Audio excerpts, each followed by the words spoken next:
Hi, welcome, welcome, welcome. Let's go live and welcome everyone to the Empowerment Moment with Dr. G. I am Dr. Genevieve, and it is so good to see everyone. Can you imagine? We are already at the last week, almost the last week of August. Jenny, I don't know, where did the time go? Like, how we get here? How did we get here already? Is the almost the end of the 8th month of the year, and we're going into September, into a whole another season. Back to school has been a lot on our minds.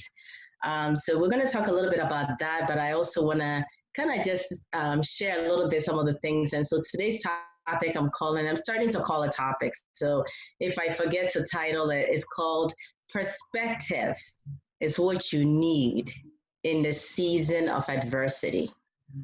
Perspective is what you need in a season of adversity. And I'm using this empowerment moment as just part of conversations that I have with my families, and then also with my friends, and also what I am doing personally. So it is really an awesome opportunity for me to share with all of you. And I am praying and thankful that you're doing well. We started back in March, middle of March, not knowing what this COVID season was going to look like. And here we are. You know, I know we've lost many people to the COVID-19, but we have more people who have recovered from COVID-19. So sometimes when we're watching the media and you're talking about the number of deaths, we also need to celebrate the number of lives, the number of people who had been exposed and have made it. It's very important that we remember that. But in the midst of this pandemic, there are a lot of things that is on our hearts and mind, and we want to use this as a medium to have conversations. So if you're watching us on Facebook, I want you to share it. Tell your friends about it. Log on for a few minutes. Let's have this conversation about what the perspective is, what we need in the midst of adversity or in a season of adversity. So I'm really excited to have you join me today on it. And as always, when we're done with this conversation, is we usually record it and keep it on our YouTube, so you can go back and watch elements of it if you missed the beginning of what I'm saying. And I usually use this as a means to kind of really, share what's on my heart and how God is talking to me. And so if you're new to me and not familiar with what I do, started my goal 12 years ago. We're in our 13th year. And this organization, which I also call a ministry, really was to restore hope to families on the autism journey. And as we've been on this autism journey, we've expanded our reach beyond just individuals with autism and also reached out to individuals with intellectual disabilities. And just so if you're not familiar with us, you can check our website at mygoalautism.org, mygoalautism.org.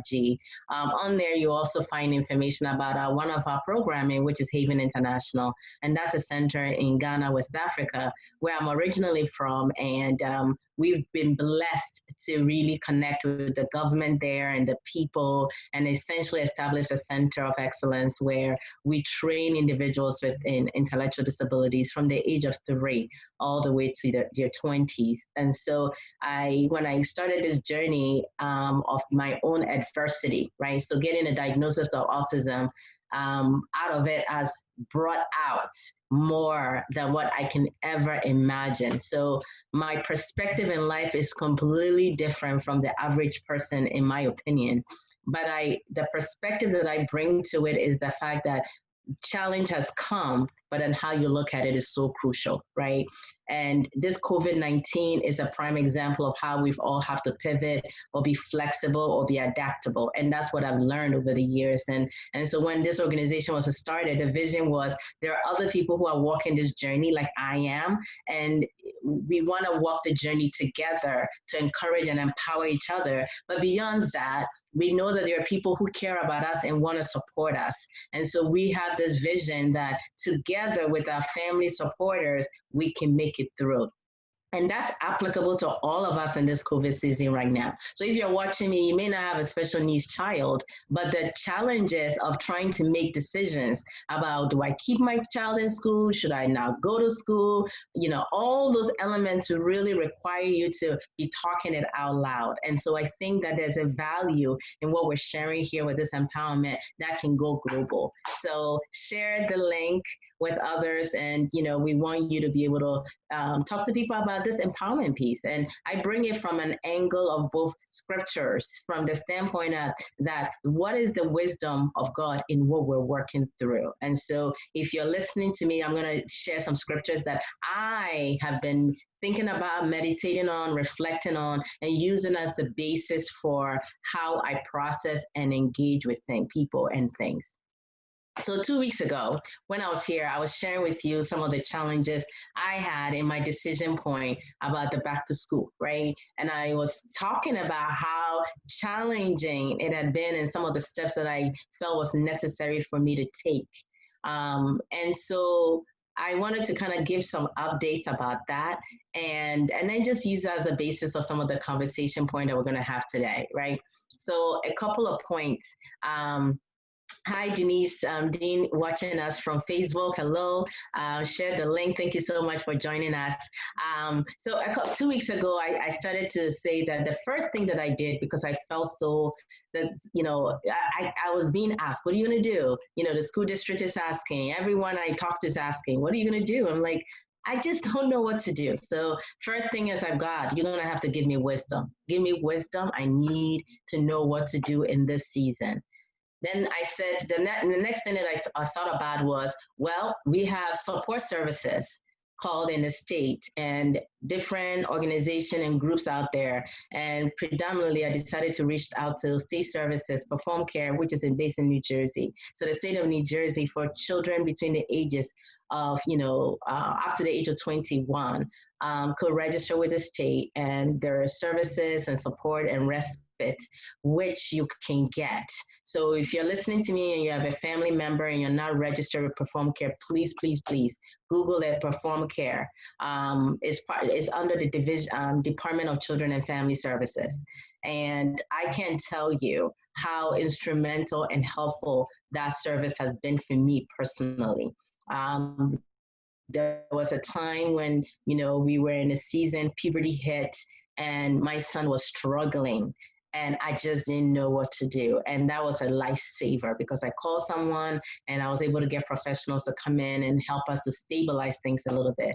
And so in life, when you're walking through a journey, there are tools out there, and oftentimes we just don't avail ourselves to those tools.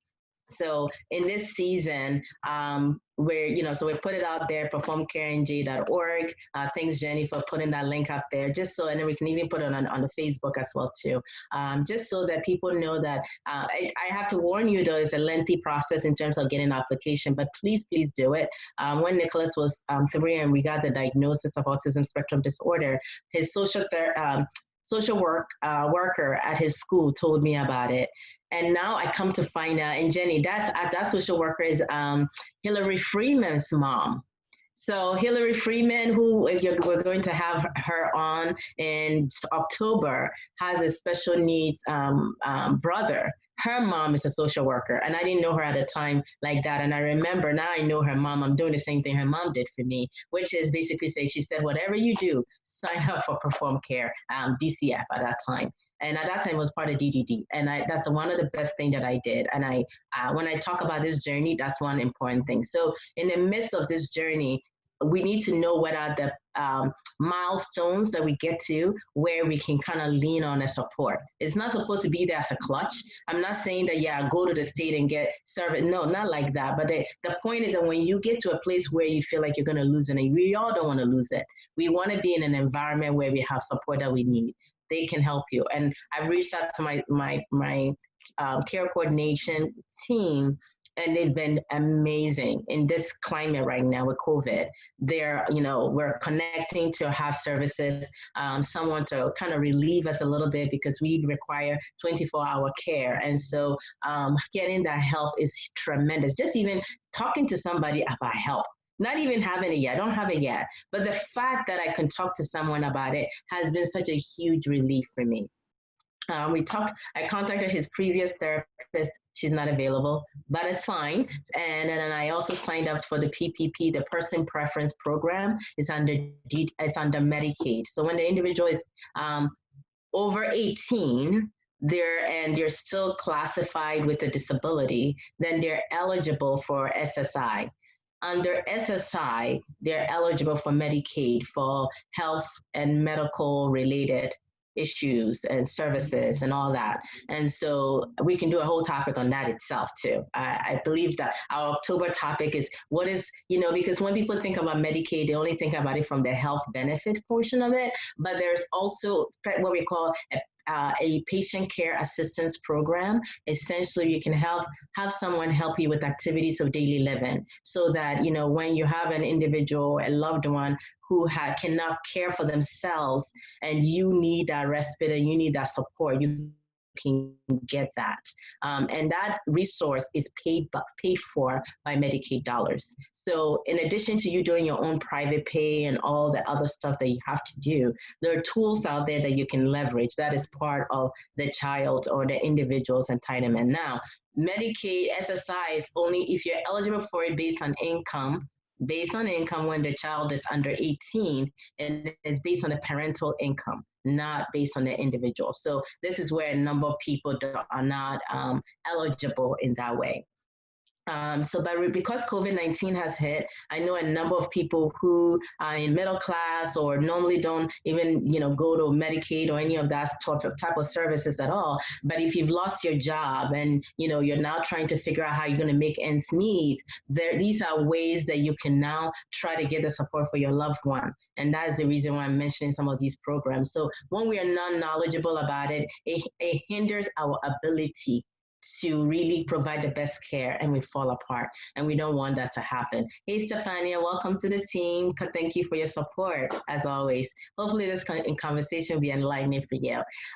So we're talking about the PPP program of Medicaid, which I talked a little bit about. I'll be happy to go into more details on another time. I think in a few months back in May, I believe, we did a topic around that. That you can find also on our YouTube. So the goal here is that we want to be able to leave you with tools that will empower you in this season. And so empowerment is not just on we want to feed you spiritually, emotionally, intellectually, challenge you every way, and just share the things that are out there. I mentioned that I put an ad in for care.com. I got to talk to some interesting people. So we're still in the interviewing process on that because my goal is really to get support and looking at different tools. And basically, it is my way of saying, I'm going to take charge of what my child's needs are. The best part of it is I emailed his case manager. Well, what that's now translated into, we're going to have an IEP meeting because the school, ourselves, the district, everybody has to sit together and determine what will be the best placement and the best thing for him at this season. And so I listened to a town hall meeting from my district a few weeks ago, and they kept saying for the special ed population, if you're not sure, have an IEP meeting. If you're not sure, have an IEP meeting. If you're not sure, have an IEP meeting. So I'm going to say that again. If you're not sure, have an IEP meeting. For those of you listening who don't know what an IEP is the individualized education plan that each individual under their own educational entitlement is supposed to have their education customized for them based on their abilities and based on the type of supports that they need. So if they need an aid to be able to help them to go back and forth so they can have the ability to learn, you design the educational programming to be able to enable them to best learn. And that's what we call an IEP. So you hear us reference that a lot. So for us, COVID has hit, it changes the IEP. It cannot be the same IEP you've been using because then you're not going to be able to design it. Some of our kids can't sit in front of the computer all day long. It doesn't matter how special they are. Some children have challenges, even adults. You need a brain break, right? I mean, we were told for so long, do not use, minimize screen time. Even when you look at your cell phone, oftentimes it's like showing you how much screen time you have. And now this is our main tool. So that's what I did. I went through all these steps of the things I've been doing. And guess what? psychologically, it's been a huge relief. I mean, I can't tell you how incredible that has been. Hi, Sean. Hi, Patricia. Hi, Adrian. Thank you all for joining. It's great to have you. So, for those of you who are watching on Facebook, I have a Zoom link that we use, and some of our team members join us there. So this way, I can throw conversation back to them. Since I'm on live, I can't, I'm not able to completely do that. Oh, and then I also have so Laura also saying that she told people about PPP. Yes, it's a huge benefit. Hi, Chris. Thanks for joining. It's a huge, I can't tell you how beneficial that programming has been. So for those of you who are on here, I keep saying, leverage your tools. This is the time to bring out everything out of your toolbox, right? So that brings me to part of what I wanted to share today. So for those of you who are joining me, I've been talking about, the title is Perspective is What You Need in a Season of Adversity. And one of my absolutely favorite scriptures, love it, is Proverbs chapter 3. Proverbs is the book of wisdom, 3, verse 5 to 6. And it says, trust in the Lord completely. Don't lean on your own opinions. So you need guidance. We all need it, not just on your own. And then with all your heart, rely on him to guide you, and he will lead you in every decision you make. He will lead you. God will lead you in every decision you make. Be intimate with him in whatever you do, and he will direct you wherever you go. Now, I was reading from what I call the Passion Translation version of this particular component, and it's because it gives you a different flavor of the scripture. And like I said to you all earlier, the point here is that it is a season where we need to be completely reliant on what God will do for us. And so, as I've said that, I am going to now share some of the stories, a story that I was reading that I thought was kind of interesting. Many of you may be familiar with it, but I just wanted to use it as part of the point I wanted to raise this evening in our conversation. In terms of getting the help and looking at how my perspective on it and how that's helped me really, I don't have a full answer about what's going to happen next month, but I have this incredible peace that things are going to work itself out. Incredible, right? And so this story that I want to share this today is recorded in the book of Numbers. So in the Bible, there's an old part of the Bible called Old Testament, and there's a story there in the book of Numbers, and it's in the chapter 13 of that. And it's a story that I think you can draw really inspiration from, and it can also kind of gives us a sense of how we look at things. Do you look at things as half full or half empty? And it tells us a story about how 12 members of, the children of Israel. So these are people, God's people, and he has rescued them from Egypt, and, they were under slavery, and God moved them into the wilderness and was going to bring them to what he called the promised land. And, he had done some miracles and done great things to save them. And as they were marching towards this so-called promised land, Moses, their leader, sent off 12 men to go and visit the land that they were supposed to go and occupy. Now, the land already had people living in it, right? And so they were supposed to go there. And it's interesting how I will share a little bit about the story and what happens when the people go there. So they go to this land. 12 people went. 10 of them came back with a negative report, and 2 came back with a positive report. So let's read the story. So this is going to start. And it says, the Lord said to Moses, send some men to explore the land of Canaan, which I'm giving to the Israelites, from each ancestral tribe, and one of its leaders. So 12, were going with its leaders. And so Moses sent this command, and the leaders, and they went. And Moses told them, when you explore Canaan, which is supposed to be the promised land, the land of milk and honey, he said, go through Negev, which is the hill in the country, and then see what the land is like. So he said, go there, check it out. This is where we're going to go. See what the land is like. Look at what kind of people live there. Are they strong? Are they weak? Are they few? Are they many? What kind of land do they live in? Is it good? Is it bad? What kind of towns do they live in? Are they on walls? Is it fortified? Is it strong? How is the soil? Is it fertile? Is it poor? What about the trees in it? So he said, go there and bring your best. Do your best to bring back some of the fruit that's in the land. So they go, and these people go there. Now, as they go, they see something, and they skip down a bit. And the people came back after they've gone in and explored it, these 12 people. And they came back to Moses and Aaron and the whole Israelites. So they come back to the over 600,000 people. And these people are selected to go ahead and go spy and go check out this place that everybody else is going to go to.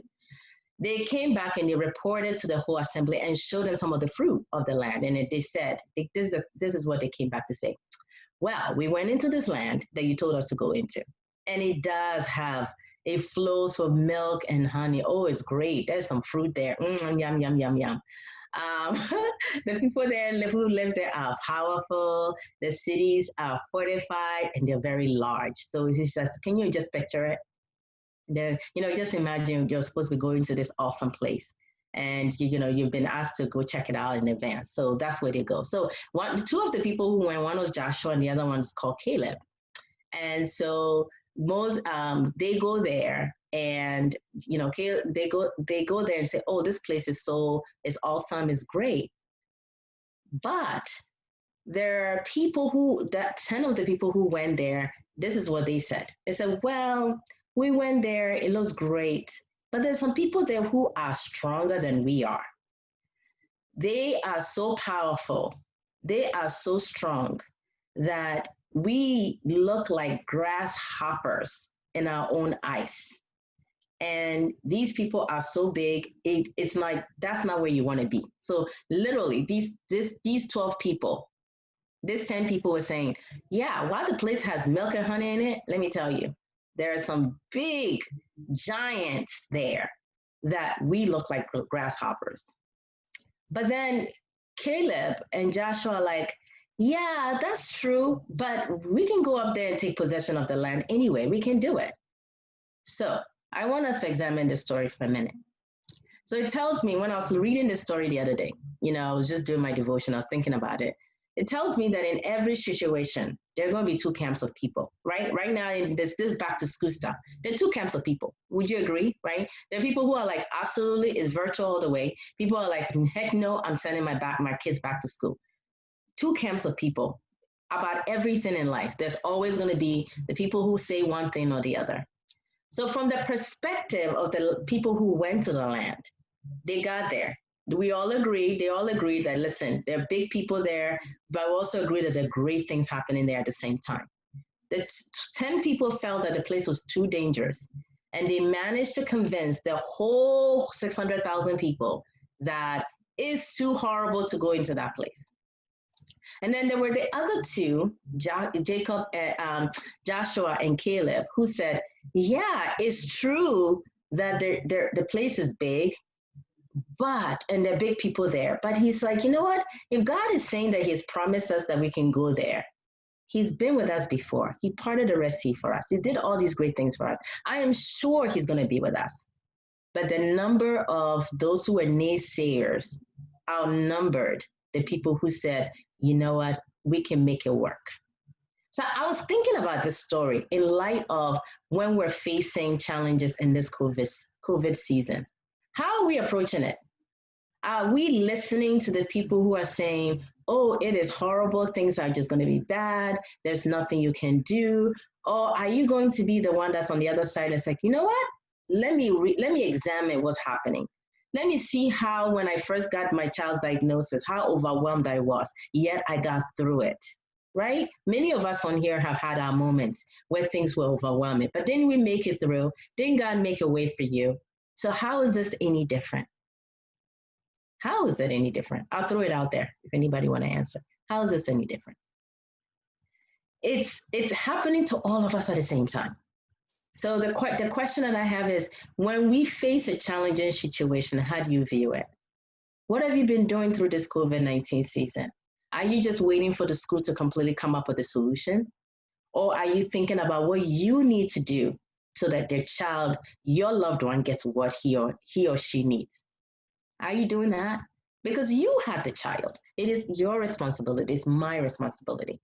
So, well, for example, I think I may have shared this story here. So it's redundant. If it's redundant, don't mind me. Hey, Vivian, thanks for joining us and watching us on Facebook.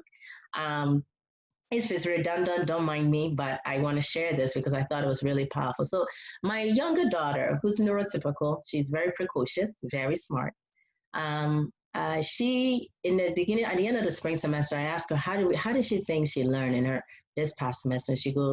She said to me that some things she learned and some things she did not. And we've had conversations about what she wants to do in the future. Because I'm a very futuristic type of person. If you know me very well, my friends will tell you I'm always thinking the next step. Like I'm thinking 3 steps down the road before we've even journeyed, right? So we are having conversation in my house what she wants to be, what she wants to do when she grows up. It's a constant conversation in my house. She wants to be a computer science major. Not sure about that. I want her to be a lawyer, but she's not in agreement with that. So we are letting her choose what she wants. She loves computer science stuff.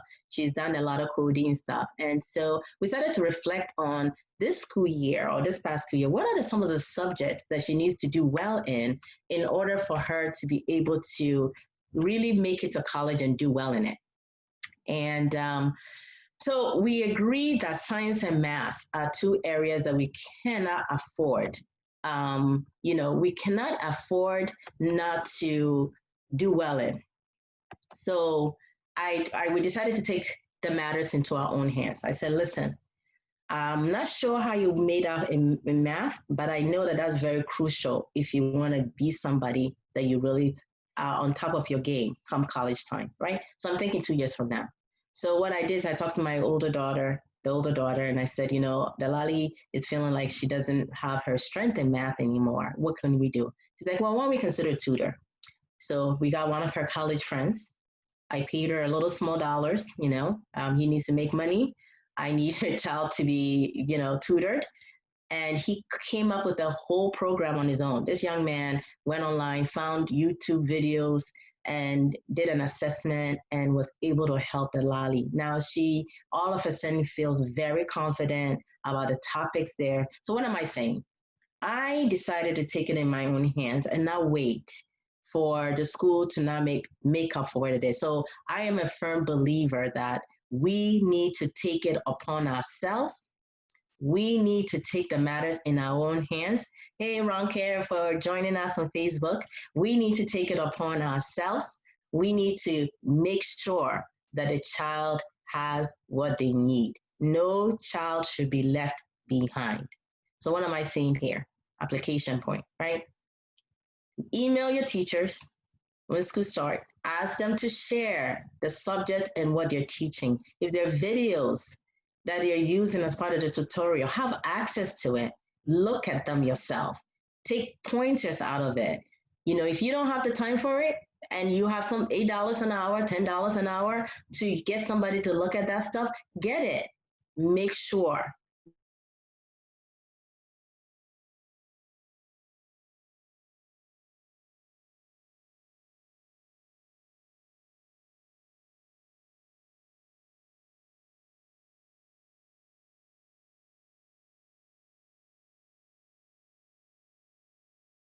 that makes sense. So hopefully I'm linked it back to the story to say that how perspective is everything. How we view situations is everything. Rather than saying I'm going to sit down and wait for others to do it for us and say, oh, this is bad report. I don't know what to do. And we sit on it and do nothing. It's a problem. Now, in that story that I shared earlier, there were the view of the spies who went. 2 of them came back with positive report, 10 came back with negative report. And then there were the views of those who were there to listen to those who were coming back with the report. Now, I say that the people who are listening to the report should also take responsibility for the type of information they are listening to. They should have asked more questions. And then once they have the answers to the questions they are asking, evaluate it and keep it in perspective. In other words, somebody comes and tells you, oh, this place that God says he wants to send you to, it is horrible. There are people there that are going to kill you. But you have to now think about it for a minute. Wait a minute. God says that's where we're going. Why would he make us go someplace else where something bad will happen to us? It won't. So it's always good to take everything you hear with a grain of salt and evaluate it. That's really what I want to get across to us. Make sure whatever the school is teaching you or telling you or people are saying, evaluate it from your own lens. Look at it from your own perspective. Because the point here is don't look at the glass as half full, half empty, but look at it in a holistic manner. So in this season, 3 pointers I want to get across to us. I want us to make it a point that we want to ensure that the child's potential is unleashed. We want to ensure that your child's fullest potential reaches the best of what they're supposed to get. That means we've got to train our brain to embrace this uncomfortable situation of not knowing fully what's going to happen. I don't know if that makes sense. Part of dealing perspective is to tell yourself, I'm going to see this opportunity, this challenge as an opportunity. Change the way you think and don't believe negative language. That's number one. Train your brain to say, I will do new things and I will embrace uncomfortable situation and I'll find a way to press through it. It requires a brain work. This is not something that's automatic because some of us have been, the moment we see something happen, we're like, oh, this is not gonna work. It can't work, it can't work, it can't work. Change your language if you want to get through the season. That's one. Now, what I have to say back to that story, which I didn't add, was that those people, because they didn't believe God that they should possess that land and go ahead and move towards it, a journey that should have taken 40 days took 40 years. 40 days turned into 40 years. Your perspective on life can cost you money. It will cost you time. You're doing something, things are not going well. Rather than throwing a towel and say, I quit, persevere, stick with it, and you'll get through it. If you quit and have to start all over, guess what? It will take you more time. So let's train our brain. So we're going to tell our brain, from now on, I am going to embrace new things in a positive way. If you find yourself starting to think negative, I call it change the channel. Change the channel. Like it's watching the news and the news gets negative, what do? Change, right? You're looking at a post that's negative, you say, move on. Don't allow your brain to start to think negative. That's one. Number two, don't believe what people say you can't do. Oh, you can't do that. Who made you judge? No, do not. Assess the people who are in your life who are negative and change them. I've said, I think I've talked about this before, and I'm saying it again because I think it's so important. And then number three, set small goals to achieve big results. We are in a season right now that it is important to just take it one day at a time, one step at a time, and one moment at a time. And realize that you're going to have to assess what's important to you, what's valuable to you, and start there. I've talked about what I call my most valuable priority and my MVP.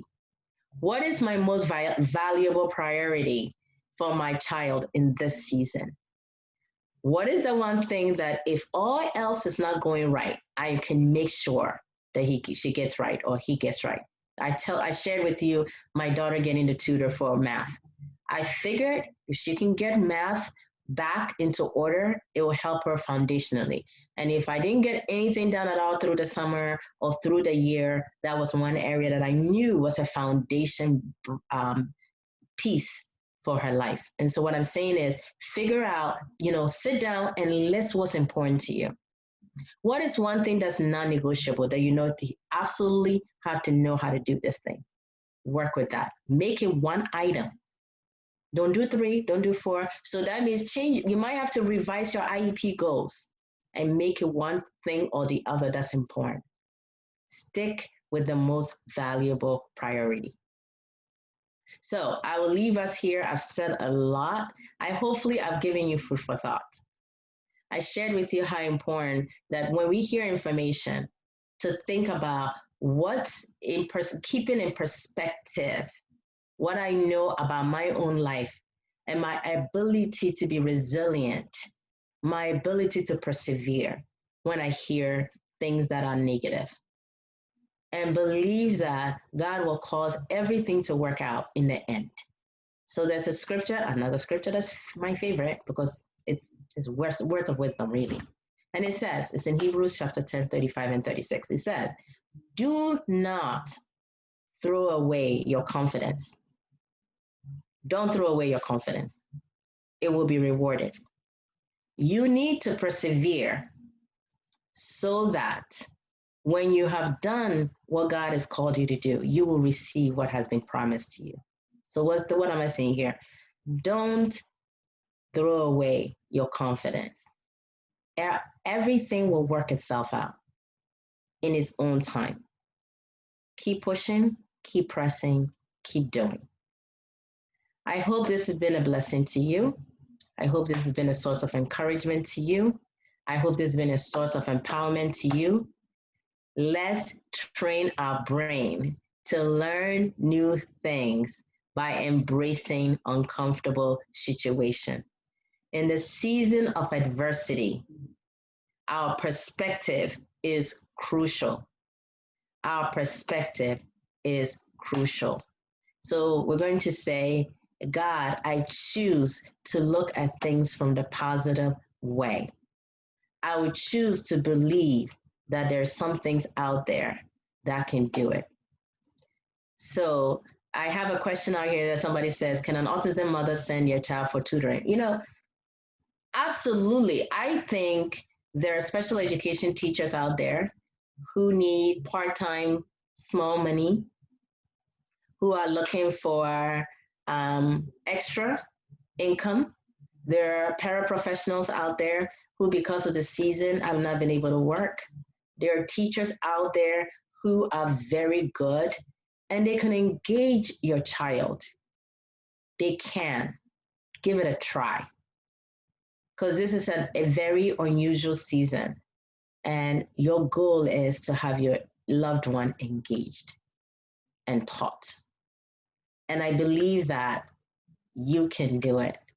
So if you're looking for tutors, I'm telling you, put it out there in the tutor space. I could actually try to also see if we can get some resources for people.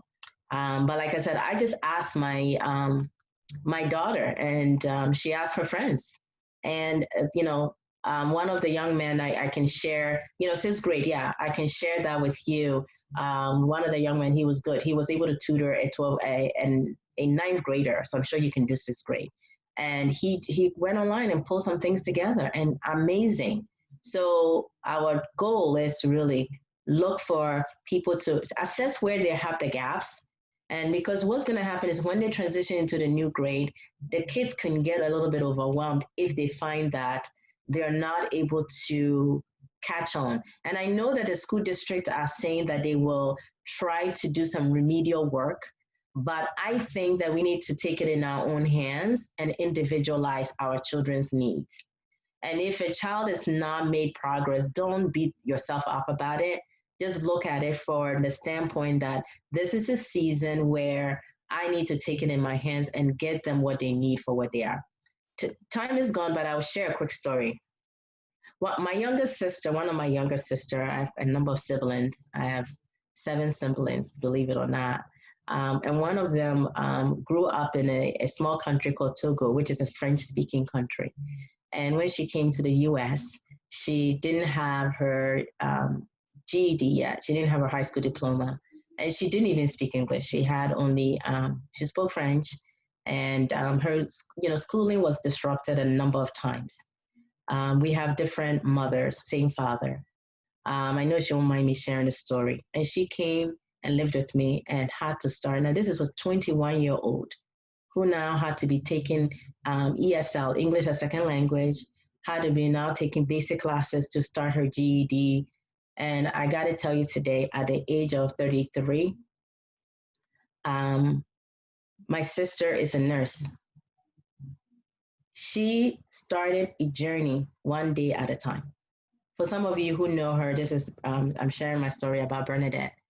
She did one day at a time, going to school and working, and kept her focus. And there are moments where she wanted to quit and this, in despair.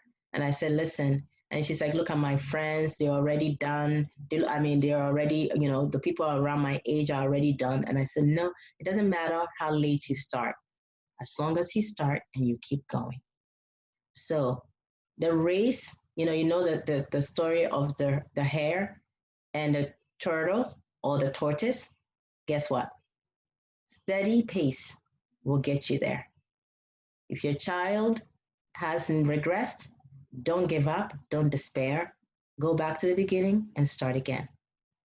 And I promise you, you'll make it and they'll get there. One day at a time, one moment at a time. Keep persevering and you will do it. So I hope this was encouraging and this was a blessing to you somehow. I'm always excited to share my stories and be here to encourage everyone. So be blessed and have a great one. We'll actually next week, instead of 2 weeks, I'll be back on here next week and we'll have more conversations on our empowerment moment with Dr. G. Thank you all for joining. Have a wonderful evening. Good night. Good night. Good night.